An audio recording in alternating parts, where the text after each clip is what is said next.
토라라는 말을 들어보셨나요? 유대인들은 자신들의 성경을 토라라고 부릅니다. 그런데 이 토라라는 용어는 유대인들 사이에서 네 가지 다른 의미로 사용되어 왔습니다. 가장 좁은 의미에서 토라는 모세오경, 즉 창세기, 출애굽기, 레위기, 민수기, 신명기 이 5권을 가리킵니다.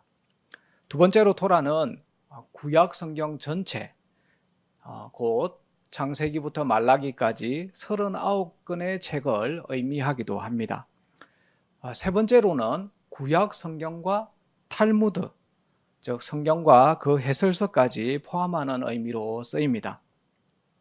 마지막으로는 유대 종교의 모든 종교서적, 곧 성경과 주석과 각종 율법서와 전통문헌까지 아우르는 가장 넓은 의미로 사용됩니다.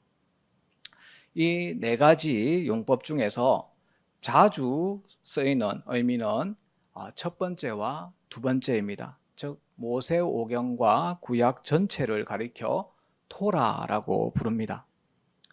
그러면 문제가 생기죠.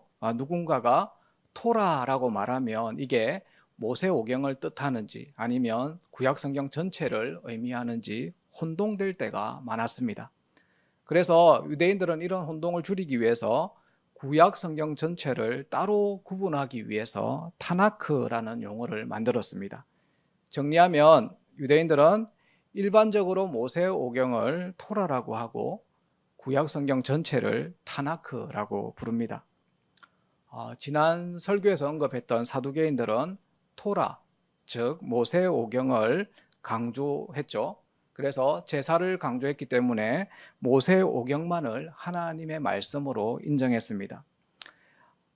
이런 것은 하나님의 말씀을 임의로 빼는 죄를 범한 셈입니다. 하지만 이 말씀을 빼는 것만 문제가 되지 않습니다. 하나님의 말씀에다가 인간의 규칙이나 전통을 더하는 것도 심각한 문제였습니다. 오늘 본문에 등장하는 이 서기관이 바로 하나님의 말씀에다가 인간의 전통을 더한 사람입니다. 서기관들이 하나님의 말씀 외에 인간의 말을 더할 수밖에 없었던 이유는 대부분의 서기관들이 바리새인이었기 때문입니다. 오늘 본문의 평형구절인 마태복음 22장 34절 35절에 나옵니다. 오늘 본문에 등장하는 서기관이 바리새파였다는 것을 알 수 있습니다. 이 바리새인들은 율법을 지키기 위해서 수많은 전통과 규칙을 추가했습니다. 그들은 율법을 보호하기 위해서 율법에다가 울타리를 쳤습니다. 율법을 어기지 않기 위해서 추가적인 규정을 만들었다는 거죠. 예를 들어서 안식일을 거룩히 지키라 이 명령을 더 엄격하게 지키기 위해서 안식일의 시작 시간을 좀 더 앞으로 당기는 규칙을 만드는 겁니다. 예를 들면 이런 겁니다. 우리 교회 주일 예배 시간이 주일 오전 11시 30분이죠. 그런데 예배 시작 시간보다 15분 빨리 찬양을 시작합니다. 그러면 어떤 교우가 11시 29분에 교회에 도착해서 자리에 앉았다고 칩시다. 그러면 그는 예배 시간을 지킨 겁니까? 아니면 못 지킨 겁니까? 그는 찬양 시간은 놓쳤지만 예배 시간을 어긴 건 아니죠. 바리새파 이 서기관들도 이와 마찬가지로 혹시라도 누군가가 착각을 해서 안식일을 어기는 일이 없도록 안식일 시작 시간을 앞으로 앞당기는 규칙을 만드는 겁니다. 이렇게 만드는 그들의 논리가 이해는 됩니다. 이처럼 바리새인들은 율법의 그 규칙을 범하지 않기 위해서 세부 규칙을 무수히 많이 만들었습니다. 안식일을 어기지 않는 그 울타리만 해도 39가지나 되었다고 합니다. 유대인들은 이걸 장로들의 전통이라고 부릅니다. 그런데 문제는 이 자신들이 만든 전통을 하나님의 계명과 동등하게 여겼다는 것이죠. 물론 그들의 핑계거리도 있었겠죠. 시대가 악해서, 그래서 그런 이유로 이런 전통들을 추가했다고 말합니다.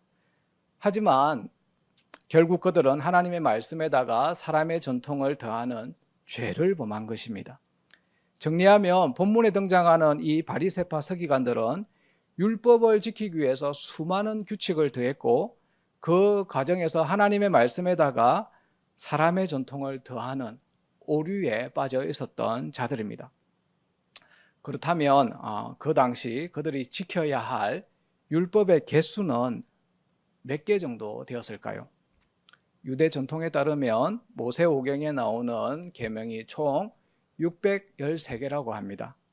그 중에서 248개는 하라는 긍정적인 명령이고 365개는 하지 말라는 부정적인 명령이었습니다.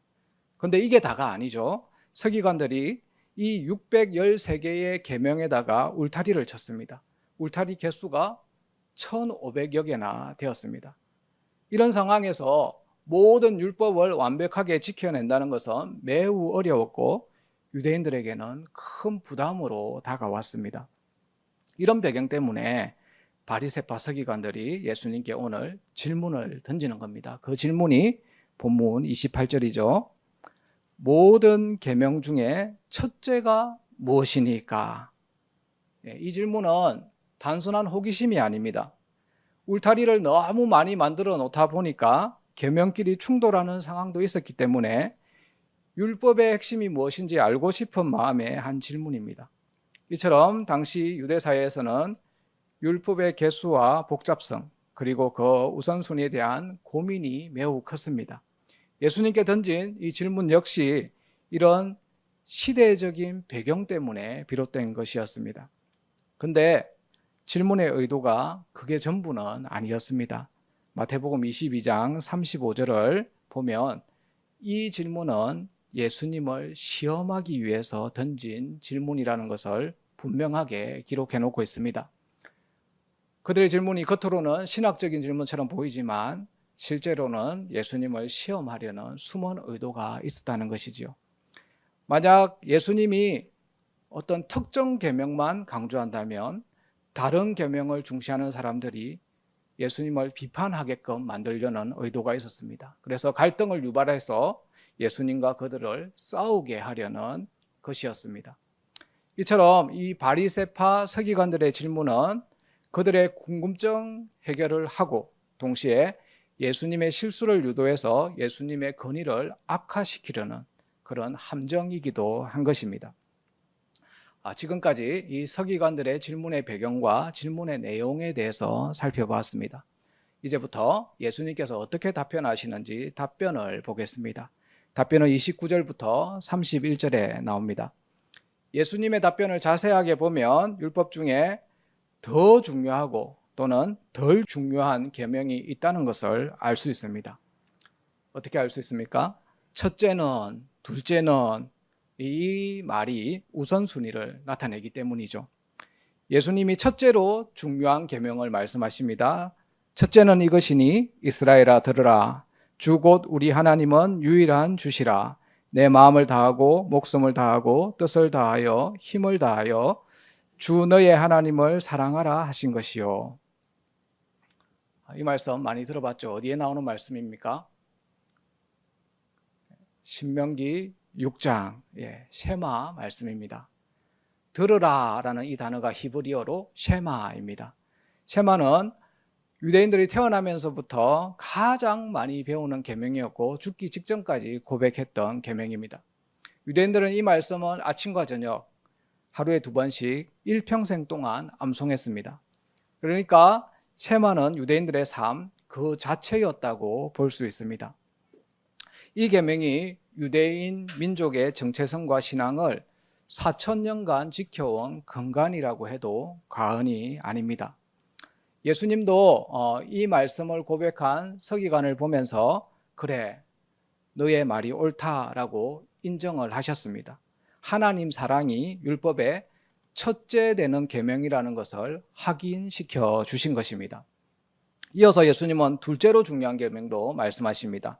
바로 이 말씀은 레위기 19장 18절 말씀입니다. 레위기 19장 18절을 같이 한번 읽어보겠습니다. 원수를 갚지 말며 동포를 원망하지 말며 내 이웃 사랑하기를 내 자신과 같이 사랑하라. 나는 여호와이니라. 네 이웃을 내 자신과 같이 사랑하라는 명령입니다. 예수님께 이 답을 들은 서기관들은 어떤 생각이 들었을까요? 서기관들은 이 구절을 들으면서 자동적으로 내 이웃이 누굴까? 여기에 초점이 모아졌습니다. 물론 그들의 이웃은 유대인이죠. 그들은 유대인이 아니면 그들의 이웃이 아니라고 생각했습니다.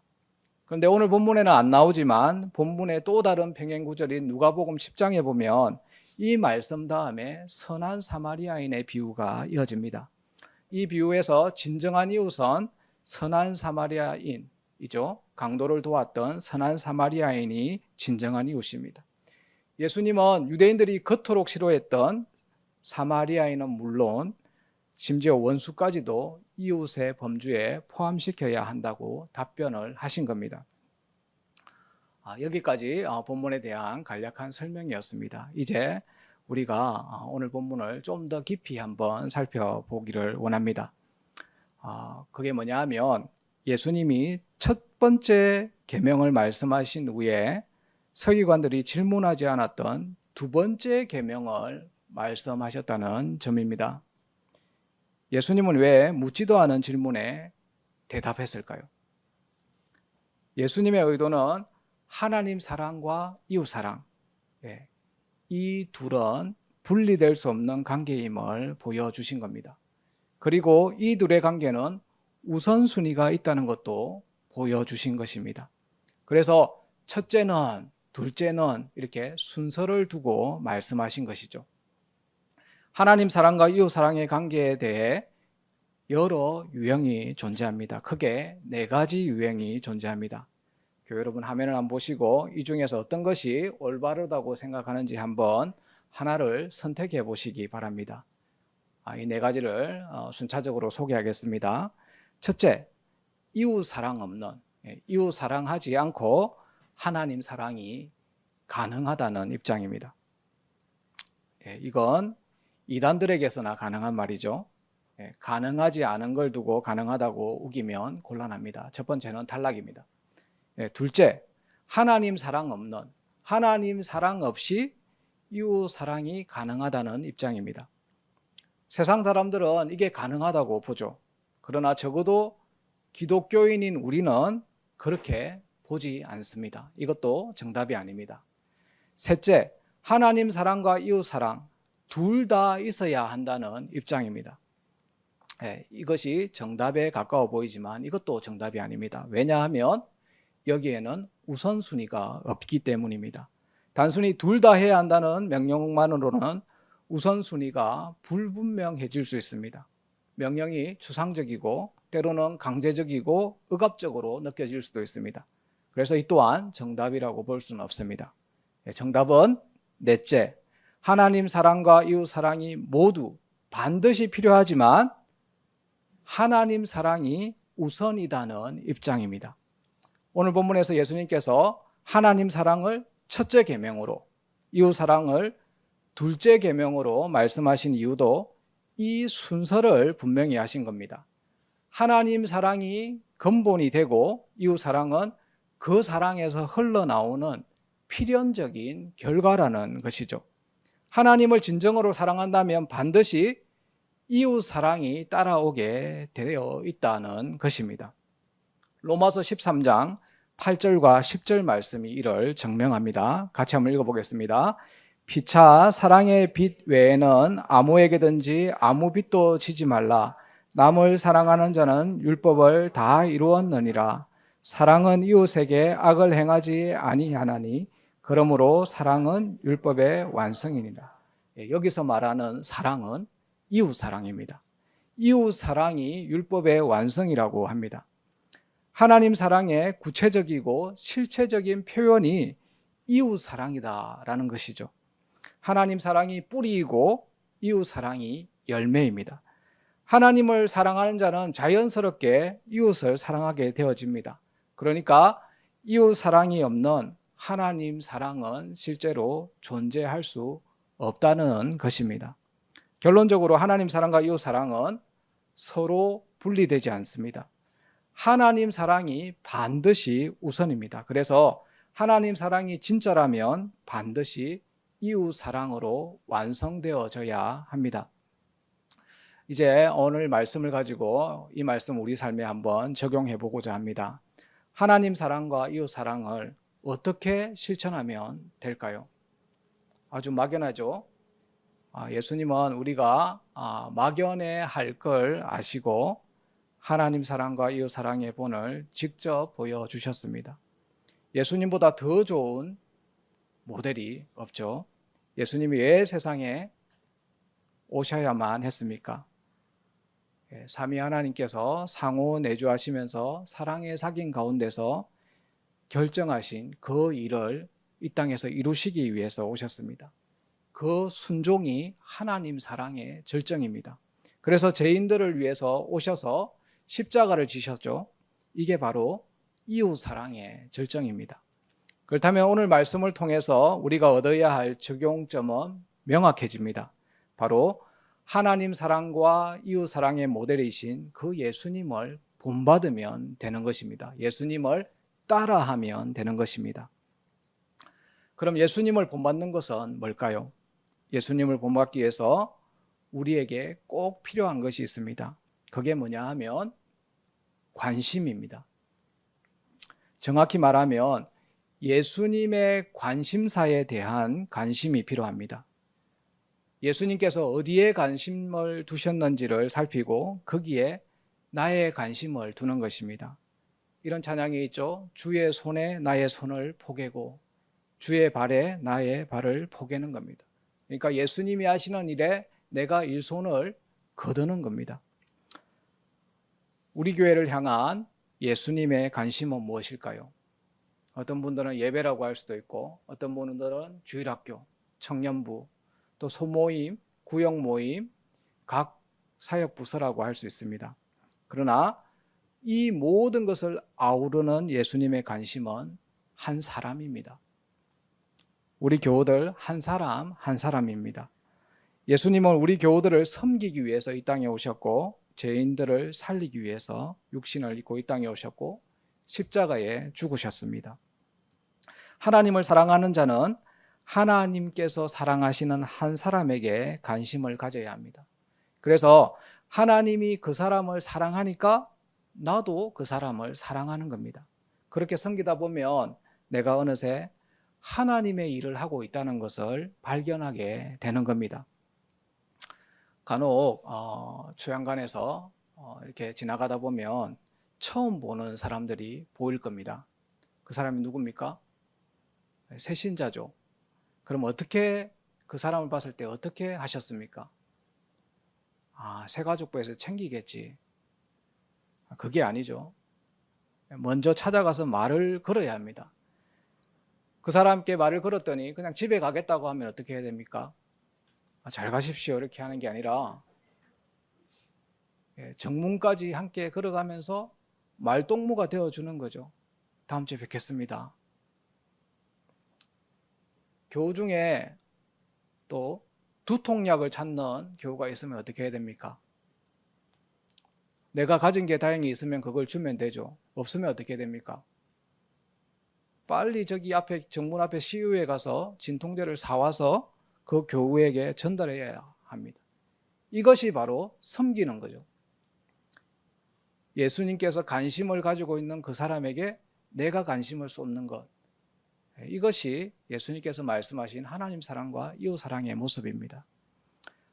이웃 사랑은 남아돌 때 주는 것이 아닙니다. 상대방에게 마땅히 있어야 하는데 상대방을 보니까 그게 없다면 그걸 찾아주는 것입니다.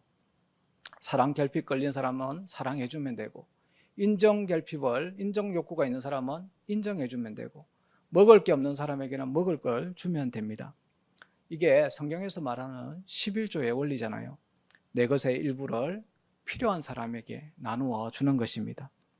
교회 여러분, 우리 교회 공동체 안에서 교우들을 사랑하는 것은 안 하는 것보다 하면 좋은 게 아닙니다. 안 하면 안 되는 것입니다. 하기 싫어도 해야 하는 것입니다. 억지로라도 해야 하는 것입니다. 왜 그렇습니까? 그 교우에게 예수님의 관심이 가 있기 때문입니다. 물론 제가 설교를 하고 있지만 이걸 시작하기가 너무 어렵다는 것을 잘 알고 있습니다. 그러나 하나님을 사랑한다면, 그리고 예배에서 은혜를 받았다고 말을 했다면 옆에 보이는 교우에게 먼저 다가가야 합니다. 그렇게 시작은 억지로 했을지 몰라도 하다 보면 점차 진심으로 변해 있는 나의 모습을 발견하게 될 것입니다. 어떤 모습입니까? 예수님 닮은 내 모습을 발견하게 될 것입니다. 왜냐하면 그런 모습 속에 성령이 역사하기 때문입니다. 교회 여러분, 우리 신앙이 참 신앙인지 아니면 그게 거짓 신앙인지 판단하는 1차 기준은 행위입니다. 물론 궁극적인 기준은 믿음이지만 믿음은 항상 그리고 반드시 행함으로 나타납니다. 멸망의 자식들이 왜 멸망합니까? 멸망하는 자가 심판을 받는 이유는 믿음 자체보다는 행함이 없었기 때문입니다. 계시록 2장 23절을 한번 보십시오. 내가 너희 각 사람의 행위대로 갚아주리라, 이렇게 말씀하잖아요. 하나님을 사랑하는 자는 당연히 이웃 사랑이 흘러나와야 합니다. 이웃을 도울 수 있는데 돕지 않으면 내 안에 하나님이 없다. 더 심하게 말하면 하나님의 자녀가 아니다라고 말할 수 있습니다.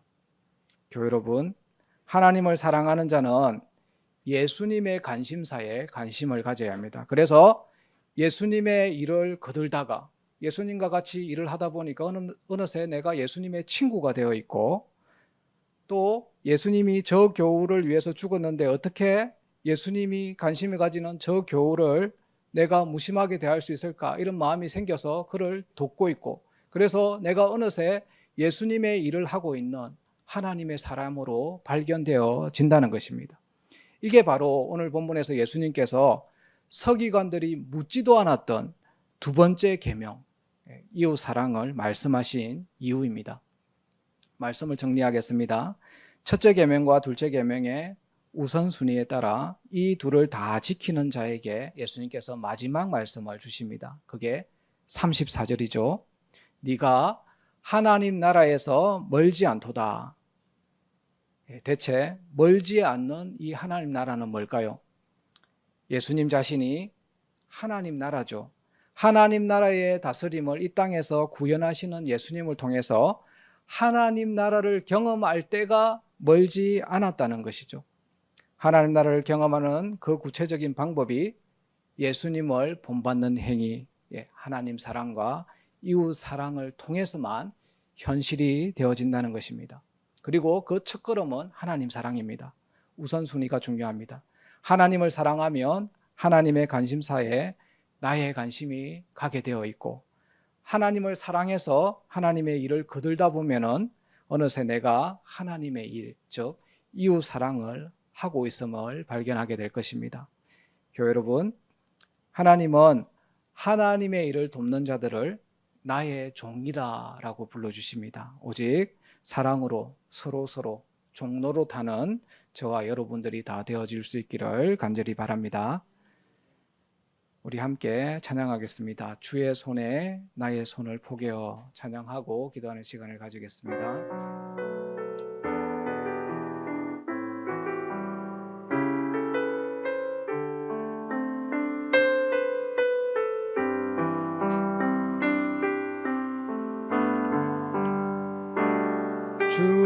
주보혈 날 정결케 하고,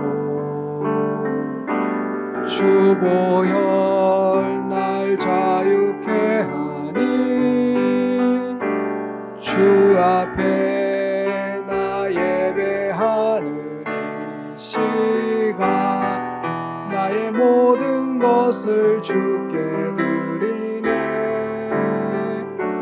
주의 손 날 위에 지키셨고, 주의 발 날 위에 박히셨으니, 이제는 내가 사는 것이 아니요 오직 주를 위해 사는 것이라. 주의 손에 나의 손을 포개고 주의 손에 나의 손을 포개고 주의 발에 나의 발을 포개어 또 주와 함께 죽고 또 주와 함께 살리라. 영원토록 주 위에 살리라. 주의 손에 나의 손을 포개고 또 주의 발에 나의 발을 포개어 또 주와 함께 살고 또 주와 함께 살리라. 영원토록 주 위에 살리라. 주 위에 살리라. 우리 함께